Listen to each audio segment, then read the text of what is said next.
capacity across the full program lifecycle, not just one project or work stream or one delivery activity. The interviewer is looking forward to like roadmap, resource allocation, governance, vendor, budget, RAID dependency management, executive reporting, transition, and measurable outcomes. For this answer, I would start by setting the context. For example, I could describe a multi-year enterprise transformation involving HR technology, payroll digitization, ServiceNow HRSD, SAP SuccessFactors, pilot, training, onboarding, workforce analytics, vendors, operations, finance, IT, and executive stakeholders.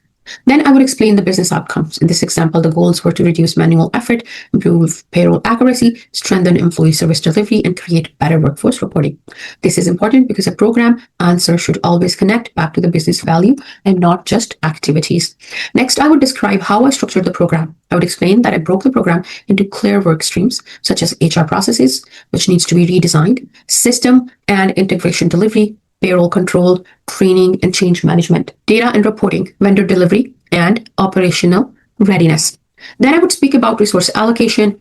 I assign HR SMEs to process design, IT and vendors to system configuration and integration, finance leads to payroll controls and compliance, change and learning teams to the training, adoption, and communication, and operations lead to readiness and sustainment.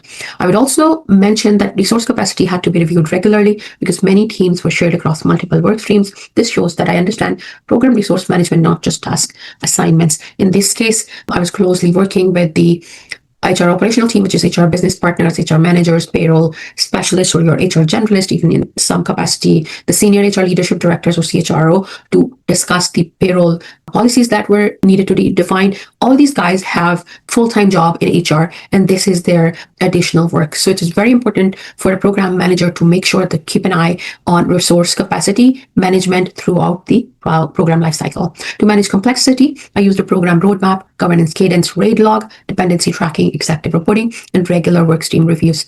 These tools helped create visibility, manage risks, resolve issues, and keep leadership informed throughout the lifecycle of a program.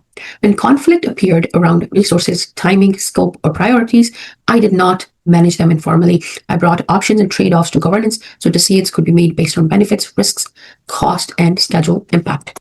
Then I would close the answer with measurable outcomes. In this example, the program delivered improved payroll accuracy, reduced operating effort, better reporting visibility, strong adoption, and cost saving through digitization. The key message in this example is that complex program require both structure and people leadership. A program manager needs clear governance, resource allocation, active dependency management, stakeholder alignment, and continuous focus on business outcomes. So with that, let's go to the next question. Here, the question